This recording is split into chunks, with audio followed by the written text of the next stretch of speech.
Hi hello నమస్తే, welcome to BRK news. ఈరోజు మన స్టూడియోలో సిఏ నాగార్జున రెడ్డి గారు ఉన్నారు, పొలిటికల్ అనలిస్ట్. సార్ నమస్తే సార్. నమస్తే. బాగున్నారా? Just going on. సార్ ఈరోజు మీ టీవీ తరఫున నా channel CA Nagarjuna Reddy channel తరఫున ప్రపంచవ్యాప్తంగా ఉన్న తెలుగు వాళ్ళందరికీ కూడా గురు పూర్ణిమ శుభాకాంక్షలు చెప్పుకొని మనం మొదలు పెడతాం. Thank you sir, thank you go very head. Much. Right. So నిన్న జరిగినటువంటి జగన్మోహన్ రెడ్డి గారి చిత్తూరు పర్యటన ఏదైతే ఉందో, అక్కడ జగన్మోహన్ రెడ్డి గారిని కాన్వే కూడా దిగనివ్వలేదు అనేది కొన్ని రూమర్స్ అయితే నడుస్తున్నాయి. అదే వాస్తవం కూడా అని అంటున్నారు. దాని గురించి మీరేం చెప్తారు సార్? ఇది యాక్చువల్గా అధికారంలోకి వచ్చిన తర్వాత గతంలో జరిగిన అన్నీ కూడాను మర్చిపోయి ఎవరి పని వాళ్ళు చేసుకుంటూ పోతారు. నార్మల్గా గతంలో నేను కూడా 40 సంవత్సరాల నుంచి రాజకీయం చూస్తున్నాను. ఎప్పుడో నేను చిన్నపిల్లగా ఉన్నప్పుడు 1968, 69లో నేను మా బాబాయ్ మాచర్ల కాన్స్టిట్యున్సీ నుంచి ఎమ్మెల్యేగా పోటీ చేశారు, గెలిచారు కూడాను, వెన్నా లింగారెడ్డి గారని. ఆ వెన్నా లింగారెడ్డి గారి సన్ను కుమారస్వామిరెడ్డి. కుమారస్వామిరెడ్డి రాజశేఖర రెడ్డి గారికి క్లాస్మేట్. రాజశేఖర రెడ్డి గారు, మా బ్రదర్ కుమారస్వామిరెడ్డి, దాన్ని సాయి ప్రతాప్, కేవీపీ రామచంద్రరావు, వీళ్ళందరూ గుల్బర్గాలో చదువుకున్నారనమాట.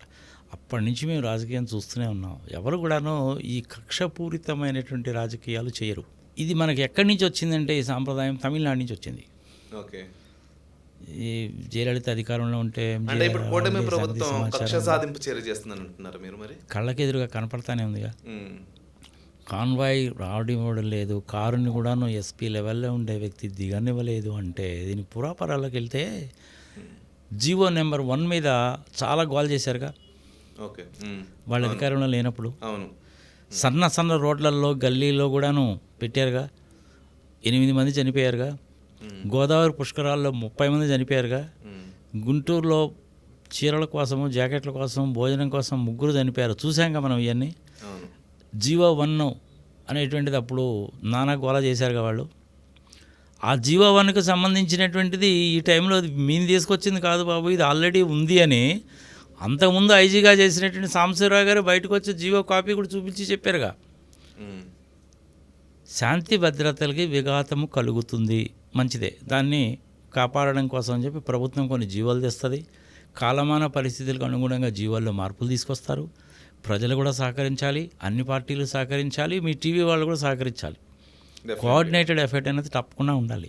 సో వాళ్ళు ఏంటంటే కక్షపూరితమైన రాజకీయం చేయడం మొదలుపెట్టిన తర్వాత పైనుంచి కింద వరకు అందరూ ఇలాగే ఉంటారు. ఎర్ర బుక్కు, అందులో పేర్లు, పోస్టింగ్లు ఇవ్వకపోవడము, చివరికి ఐఏఎస్ ఐపీఎస్ ఆఫీసులు కొంతమంది రిజైన్ చేసి ఉద్యోగాలు చేసుకుందామనే పరిస్థితికి వచ్చారు.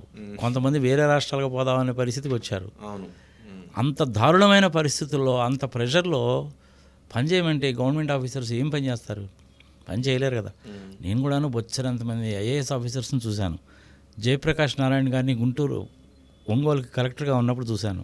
నా చిన్ననాటి వయసులోనే, చిన్నప్పుడే నేను జయభారత రెడ్డి గారిని గుంటూరు జిల్లా కలెక్టర్గా ఉన్నప్పుడు చూశాను. ఇంకా చెప్పుకుంటూ పోతే అది పెద్ద లిస్ట్ అనుకో. అజయ్ కాలం ఉన్నాడు, నా క్లాస్మేటే. గోపాల్ రెడ్డి మధ్యప్రదేశ్ గవర్నమెంట్కి చీఫ్ సెక్రటరీగా రిజైన్ చేశాడు, మా కజిన్ బ్రదర్ అవుతారు. ఇట్లా చెప్పుకుంటూ పోతే చాలామంది ఉంటారు. మరియన్న గారు మా బ్రదర్ క్లాస్మేటు. సురేంద్ర బాబు, ఆయన మిస్సెస్ నాకు మంచి ఫ్రెండ్స్. సాంబశివరావు గారు ఈజ్ అ గుడ్ ఫ్రెండ్, ఆయన కూడా నా ఐజీగా చేసి రిటైర్ అయ్యారు కదా. సో వాళ్ళని ఫ్రీగా కనుక వదిలేస్తే వాళ్ళు పని చేస్తారు. అనవసరంగా రిస్ట్రిక్షన్స్ పెట్టి నేను చెప్పినట్టే చేయాలి అనేసి అంటే వాళ్ళకి విసుగు పుడుతుంది. అయినా కానీ చంద్రబాబు నాయుడు గారికి ఎందుకండి ఈ బాధలన్నీ? 75 ఏళ్ల వయసు వచ్చేసింది, 4వ ముఖ్యమంత్రి అంటాడు, 45 సంవత్సరాల ఎక్స్పీరియన్స్ అంటాడు. కానీ పోలీస్ డిపార్ట్మెంట్ వచ్చేసరికి ల్యాండ్ కాపాడటానికే మేము ఈ విధంగా చేస్తున్నామని అంటున్నారు. జనరల్గా చెప్పేటువంటి రీజన్ అదేనండి, అంతకంటే లేదు. అంతకంటే ఇంకేమి చెప్పరు. అందుకంటే ఏం చెప్తారు? జడ్జెస్ ఉన్నారు, కోర్టు ఉంది, లాయర్ ఉన్నాడు, ఏం చెప్తాడు? వాయిదాలు వాయిదాలు వాయిదాలు వాయిదాలు అంటారు. సంవత్సరాల తరబడి కేసులు జరుగుతుంటాయి, డిసైడ్ అవుతాయా? ఇండియాలో ఏంటంటే వ్యవస్థలన్నింటినీ కూడాను చంపేశారండి. జర్నలిజాన్ని కూడా చంపేశారు నిజం చెప్పాలంటే. మీరు గుండె మీద చేసుకొని చెప్పండి, ఆంధ్రప్రదేశ్లో ఉన్న టీవీ ఛానల్స్లో నిష్పక్షపాతంగా ప్రజలకి న్యూస్ని అందించేటువంటి ఛానల్స్ అనేటువంటివి ఉన్నాయా? ఓకే, లేవు కదా. పొద్దున్న లేచింది మొదలు అబద్ధాలే కదా. ఎలక్షన్లు పెట్టడానికి ముందు గెలవడానికి కోసం అబద్ధాలు, ఎలక్షన్లు అయిపోయి గెలిచిన తర్వాత అంతా మళ్ళీ అబద్ధాలు. గట్టిగా దాని గురించి ఎవరైనా కనుక నిలదీసినట్టయితే కేసులు పెట్టడము. కేసు పెట్టడానికి ఏ కారణమూ దొరక్కపోతే scheduled tribe scheduled caste harassment కేసులు కూడా పెడుతున్నారు. మొన్న ఏపీఐ కోర్టు వాళ్ళు చెప్పు తీసుకుంటున్నట్టు చెప్పింది అదేగా. వీటిని గురించి ఎంత తక్కువ మాట్లాడుకుంటే అంత మంచిది. ప్రజలు చాలా విఘ్నులు, చాలా తెలివిగల వాళ్ళు, అన్నీ జాగ్రత్తగా గమనిస్తుంటారు. ఎవడిని ఎప్పుడు ఎక్కడ ఏ విధంగా ఎలా ఎంత మేరకు కొట్టాలో కొడతారు, పాతాళానికి పోతారు. ఈవీఎంలను మేనేజ్ చేసి అధికారంలోకి వచ్చారండి. అందుకని ఎవడు సమాధానం చెప్పలేడు దీనికి. చంద్రబాబు నాయుడు గారు ఇప్పటి వరకు కూడాను ఈవీఎంస్ మీద ఇన్ని కామెంట్స్ వస్తుంటే మీరు వీవీప్యాట్లు లెక్క పెట్టండి, 100% లెక్క పెట్టండి, సోర్స్ కోడ్ ఇవ్వండి, మిషన్లు చూపించండి, కాన్ఫిగరేషన్ చూపించండి అని ఎక్కడన్నా చెప్పాడయా? లేదు. ఎందుకు చెప్పలేదు మరి? చేశారు కాబట్టి. ఓకే. వచ్చినటువంటి స్టాటిస్టికల్ ఇన్ఫర్మేషన్ డేటా చూస్తే 12.54% ఓట్లు ఎక్కువ వచ్చినాయి. సాయంత్రం 5 గంటల నుంచి 8 గంటల లోపల, 8 గంటల నుంచి కొన్ని చోట్ల 11 గంటల లోపల క్యూలో కాస్త మంది కుస్తమంది ఉంటారు. మహా ఉంటే ఒక్కొక్క బూత్లో కూడా ఒక 50 మంది 100 మంది ఉంటారు, అంతకంటే ఎక్కువ ఉండరు. 49 లక్షల ఓట్లు ఎక్కువ ఎట్టొస్తాయి. కానీ ఏంటంటే ఈవీఎంలో ప్రోగ్రామ్స్ అనేటువంటిది వాళ్ళకి ఇష్టం వచ్చిన విధంగా రాసుకున్నారు, గెలవడానికి అనుకూలంగా రాసుకున్నారు, గెలిచారు, కోర్టులో కేసులు పెడతారు. ఎప్పుడు తేలేను చచ్చాను. 2019లో చంద్రబాబు నాయుడే సుప్రీంకోర్టుకి వెళ్ళి వీవీప్యాట్లు 50% లెక్క పెట్టమని ఆయనే కేసు పెట్టాడు. 5% లెక్క పెట్టమని సుప్రీంకోర్టు వాళ్ళు చెప్పారు, కుదరలేదుగా. ఇప్పుడు ఏమంటున్నారు, అసలు వీవీప్యాట్లను తగలబెట్టేమన్నారని చెప్పి తగలబెట్టేశారు. 25 సంవత్సరాల అనుభవం ఉన్నటువంటి ఒక ఐఏఎస్ ఆఫీసర్కి సుప్రీంకోర్టు వాళ్ళు ఇచ్చినటువంటి గైడ్లైన్స్ ఏంటంటే చదువుకోవడం చేత కదా. అలాంటి వాళ్ళని అసలు ఐఏఎస్ ఆఫీసర్గా ఎట్లా సెలెక్ట్ చేస్తారో నాకు ఆశ్చర్యంగా ఉంది. చిన్న సింపుల్ ఇంగ్లీష్ వర్డ్ అది. ఒక ఎక్స్పీరియన్స్ లేనటువంటి సాఫ్ట్వేర్ ఇంజనీర్ని అడిగినా కానీ, ఒక చిన్న గ్రాడ్యుయేట్ని అడిగినా కానీ చెప్తాడు. అలాంటిది 25 సంవత్సరాల ఎక్స్పీరియన్స్ ఉన్న ఆయనకి తెలియలేదా? I'm very sorry to use this word. అలాంటి వాళ్ళ ఐఏఎస్ ఆఫీసర్లు అయితే వ్యవస్థలు ఇలాగే తగలడతాయి. సుప్రీంకోర్టు వాళ్ళు చెప్పింది ఏంటి అందులో? బర్న్ట్ సీడీ, బర్న్ట్ చిప్స్ అన్నారు. బర్న్ట్ అంటే తగలబెట్టండి అని కాదు అర్థం. డేటాని సీడీ మీదకి ఎక్కించండి, డేటాని ర్యామ్లోకి ఎక్కించండి, డేటాని రామ్లోకి ఎక్కించండి, స్టోర్ చేయండి అని అర్థం. ఒకసారి వాడేసినటువంటి ఈవీఎంలో 50% 60% ఉంటుంది బ్యాటరీ అనేది. 98% అయితే ఉండదుగా. బాలినేని శ్రీనివాసరెడ్డిని పిచ్చోని చేశారుగా పాపం ఆయన్ని. మహారాష్ట్రలో ఎలక్షన్ అలాగే చేశారు, ఒరిస్సాలో అలాగే చేశారు, ఆంధ్రప్రదేశ్లో అలాగే చేశారు. ఎవరు దీని గురించి ఏమో మాట్లాడరు.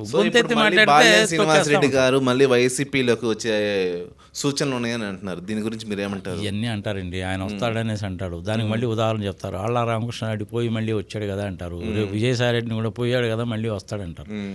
ఈ ఆయారాము గయారాం అనేటి ఎవరు అనేది జరుగుతుంది. అంటే ఆయారాం గయారాం అనే మాట ఎట్లొచ్చిందో తెలుసా మీకు? ఐ థింక్ హిమాచల్ ప్రదేశ్లోనూ హర్యానాలోనూ ఒక ఆయన పొద్దున ఒక పార్టీలో, మధ్యాహ్నం ఒక పార్టీలో, సాయంత్రం ఒక పార్టీలో ఉన్నాడు. ఓకే. ఆయన పేరు రాము. వచ్చాడు పోయాడు కాబట్టి ఆయారాం గయారాం అనేది వచ్చింది. ఈ విధంగా జరుగుతుంది. దాని నిబద్ధత లేనటువంటి వాళ్ళు ఒకసారి ఉంటుంది, ఒకసారి పరిస్థితులు. సో మీరు ఫైనల్గా ఏం చెప్తారు? ఇప్పుడు ఎస్పీ జగన్మోహన్ రెడ్డి గారిని ఆపడం కరెక్ట్ అంటారా, రాంగ్ అంటారా? తప్పది, చేయకూడదు. ఓకే. ఎక్స్ చీఫ్ మినిస్టర్గా ఇచ్చేటువంటి మర్యాద, గౌరవం ఇవ్వాలి. సార్ మీరు కనుక కారు దిగి ఇలా కనుక వచ్చారంటే ఇబ్బంది పడతారండి, తర్వాత మళ్ళీ ఏదైనా జరగకూడదు జరిగితే మమ్మల్ని బ్లేమ్ చేస్తారండి, కొంచెం కోఆపరేట్ చేయండి అని అంటే ఈజీగా అయిపోయేది. అసలు ఆ కారే దిగనివ్వలేదు అనేసి అంటే ప్రజల్లో ఇంకా ఎక్కువైపోతుంది. నార్మల్ టెండెన్సీ ఎలా ఉంటుందంటే ఈ పని చేయొద్దు అనేసి అంటే ఇమ్మీడియట్గా వచ్చే క్వశ్చన్ ఏంటంటే ఎందుకు చేయకూడదు, అయిపోయింది నీకు అక్కడే. మన దేశంలో ఉండే చట్టాల్లో కూడా అదే తప్పు. ఇంచుమించుగా 1250 చట్టాలు ఉన్నాయి దేశంలో. ఆ చట్టాల్లో ప్రతి దాంట్లో కూడా నువ్వు ఇది చేయొద్దు చేయొద్దు చేయొద్దు చేయొద్దు అని చెప్తే చివరికి ఏం చేయాలన్నది అర్థం కాదు మనకి. దానికోసం లాయర్ గారి దగ్గరికి పరిగెత్తాం మనం. అక్కడికి వెళ్తే కేసులు పరిష్కారాలు అయితే 20-30 సంవత్సరాలు కూడా కేసులు పరిష్కారంగా. ఆంధ్రప్రదేశ్ విభజన చట్టం మీద 26 కేసులు పెట్టారు, ఇప్పటివరకు కొలిక్కిరాల. రామోజీరావు గారు చేసినటువంటి దిక్కుమాలిన పని, 2650 కోట్ల రూపాయలు చట్టాన్ని ఉల్లంఘించి తీసుకునేటువంటి కేసు ఇప్పటివరకు ఫైనలైజ్ కాలేదు. ఆయన చనిపోవడం కూడా జరిగిపోయింది, మనం అందరం కూడా చూసాం. నేను కూడా చూడడానికి వెళ్ళేసి వచ్చాను. పెద్దవాడు కాబట్టి గౌరవం, మనిషి ఒకసారి పోయిన తర్వాత మళ్ళీ చూడలేం కాబట్టి. కానీ చట్టాన్ని అయితే వైలేట్ చేశాడు, కేసు ఇంకా డిసైడ్ కాల. ఇట్లనే ఉంటాయి అనమాట. అందుకని ఏంటంటే ఎస్పీ గారు చేసింది మటుకు డెఫినెట్గా తప్పు. ఆయన అంతరాత్మకు తెలుసు. జగన్మోహన్ రెడ్డి గారు జైలుకి వెళ్ళే సూచనలు ఉన్నాయని అంటున్నారు, సోషల్ మీడియాలో సర్క్యులేట్ అవుతుంది. ఊరుకోవా అవన్నీ పనికి మళ్ళీ. కాసేపు ఏమో 11 కేసులు అంటారు, కాసేపు ఏమో 1,00,000 కోట్లు అంటారు, ఆ 1,00,000 కోట్లు కాదని చెప్పి మళ్ళీ వాళ్ళే అంటారు. జేడీ లక్ష్మీనారాయణ బయటకు వచ్చి 1,500 కోట్లు అండి ఎక్స్ప్లెనేషన్ ఇస్తే సరిపోతుందండి చెప్పాడు. దాని తర్వాత 1,00,000 కోట్లు అన్న మానేశారు. అంతకుముందు అంతసేపటికి 1,00,000 కోట్లేగా. మరి జైలుకి వెళ్ళేది ఏం లేదు. ఒకసారి జైల్లో పెట్టారు, 16 నెలలు ఉన్నాడు, అదే చాలా ఎక్కువ టైం. అసలు అన్ని రోజులు ఉంచరు ఎవరిని జైల్లో. వచ్చి బయటకు వచ్చిన తర్వాత ఇంక మళ్ళీ జైల్లో పెట్టేది ఏముంటుంది కనుక ఏ బేసిస్ మీద మీరు జైల్లో పెడతారో చెప్పండి. Thank you. రైట్, నమస్తే.